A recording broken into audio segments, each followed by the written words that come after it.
Yes, YouTube, let me run you through my settings that I use for Season 3 Verdansk that also help me drop 59 kill world records. Before we get into the settings, make sure you like the video, comment and subscribe. When rank drops, I'm going to be uploading gameplays every other day showing you my road to top 250. Right, we're going to start with controller settings. I play tactical flips, just means I slide with R3 and I melee with circle. 1.65 horizontal and vertical sensitivity. I go from 1.65 to 1.7, maybe to 1.8 as well, but mainly around this and 1.7. Swap L1R1 with L2R2. I just shoot with L1R1 on my controller. It feels a lot more comfortable. I'm using the PS5 Scuff controller. Vibrations off, trigger effects off, dead zones I'm on 3.99 and 3.99. The reason I use my left stick 3.99 is because I feel like when I had it on like 0 or 1 and max 65-70, I felt like I couldn't really control my strafe as well in gunfights, so 3.99 just feels a lot more nicer for me. Right stick min 3. I do have a bit of stick drift, so I'm trying to get a new controller ordered, but for now I'm just going to firm the stick drift. Left trigger and max and right trigger are on 20. That's mainly because in gunfights I kept tapping my triggers by accident when I was gripping the pads, and I was throwing smokes and grenades, so I put that up to 20 to stop me from throwing smokes and grenades really. Aiming settings, just on the 1x on the sensitivity multiplier, don't really change that too much. Maybe if I go to like 1.8 I'll change it to 0.9, but other than that I keep them all on 1. Aiming advanced, I'm on instant. I know people play on gradual, it's all personal preference. I did try gradual for a good month or two on Fortune to keep ranked, but then I eventually went back to instant. It feels really nice. Aim response curve type, dynamic 1x. I've tried linear. Linear feels really nice. Linear feels really nice if you're very, very, very warm. If you're getting on and your shot's feeling fantastic, you change to linear, you feel like you have a lot more control over the aim. But when you play in the professional lobbies that I do, or the top 250 lobbies, dynamic is a must because you need to hit every bullet, and dynamic is literally sticky aimbot. Custom sensitivity per zoom, I don't use this. I always felt like my aim assist would be really, really weird with this on. I don't know if that's a placebo or if I'm talking through gaze, but that's just how I felt. Aim assist obviously on, we need that. Motion sensor advanced settings, a lot of people have this on the default setting. I turned it off. People have tested it and said it's a placebo, but for me, just in case I turned it off anyway, I don't know if I know the difference between it on and off. They say it's to do with the gyro where you aim with the controller. Mine's off anyway. We go to movement, tactical sprint on, and 0. Manual assist off, crouch assist off, corner slice off, slide dive behavior hybrid and short. Hopefully they fix the slide to prone for hybrid, because if you play on slide only, you can slide and lay down straight away. But on hybrid they haven't fixed it just yet, so hopefully that comes in soon, especially before ranked. Automatic airborne mantle, I've got this on partial. I was playing on till about a week ago. I changed to partial. I don't even think I realised the difference, but I'm just fiddling around with some settings myself right now. On, off, on. I run single tap run. I feel like this helps me with my snaking. The rest of the settings are pretty standard, to be honest. Sprint and door bash, obviously. The vehicles, it's not really that crazy, to be honest. I never really changed them. My combat settings, obviously you want to hold on your ADS. Tactical is toggle, of course. Prioritize finishing move. Yeah, so you double tap circle to initiate the body shield to take someone hostage if you want to, you know. Plate behavior 1. I do plate behavior 1 instead of plate behavior all because I like to just have full control over how many plates I'm putting into my satchel. We'll go down to combat advanced settings. Prioritize interact is a main setting, you know, for just one tap indoors and crates and stuff, just to easily interact with them. And then obviously, if you are hovering by a door and you need to reload, you have to hold it down. Onto my graphics settings now. I play on the Alienware monitor. I've got a 4070 Ti.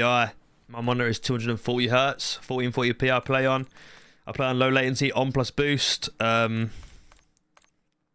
frame limit. I did speak to someone and they told me to cap my frames just below my refresh rate. I don't know how much that helps or if it doesn't help, but I've been doing it for a while now and I've been frying, so it might be doing something, it might be doing nothing.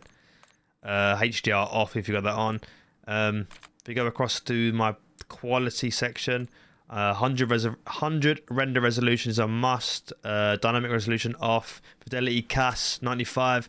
A lot of people will say, oh, but you get more frames using DLSS or using this or that. You might get more frames, but your game will look like rubbish. Okay, Fidelity CAS 95. Don't change it. Off 90 on. Okay, a lot of my settings have changed. This should be on low. This should be on low.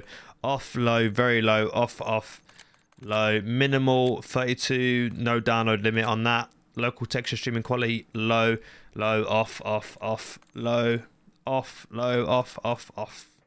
Just like that, boys. Okay. I'm not too sure. I loaded up the game today and my settings are on high. I'm not too sure about that one, boys. I'll have to go to the view settings in the graphics tab. 120 FOV. Just feel comfortable playing 120. I've played it for years now, really. ADS obviously unaffected.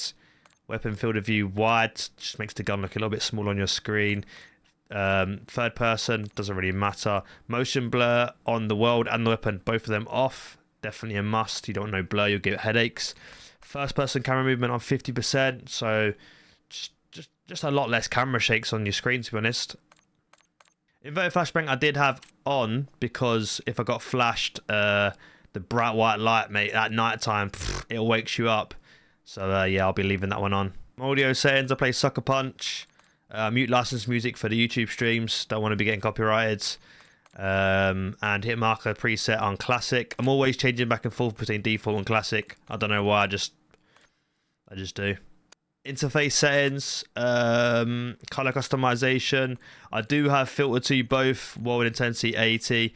I did get told by someone who plays in challenges that adding a color filter to your game actually increases a slight input delay due to the filter going over the gameplay. So I'm not too sure about that. I have played with it off, I have played with it on. I haven't felt that much of a difference, but I did play all of the last season of Warzone and season 1 with it off.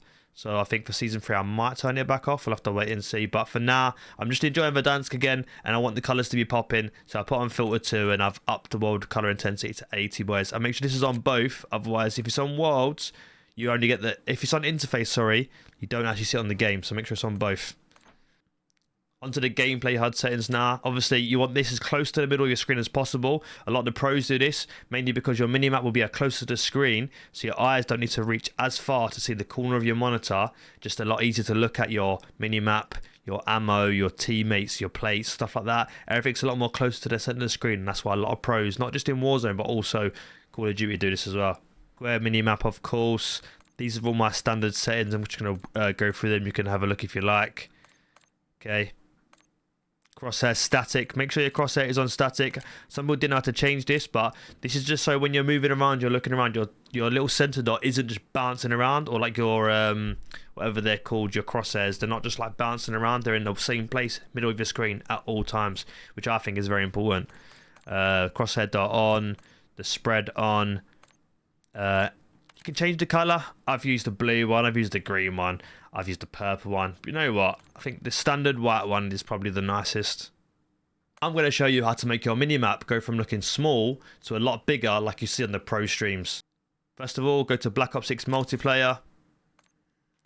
Go to interface, multiplayer HUD presets, visuals, go down to scale. Bump this up to 130, just like I have it here, and icon scale 100. So copy the settings I have here.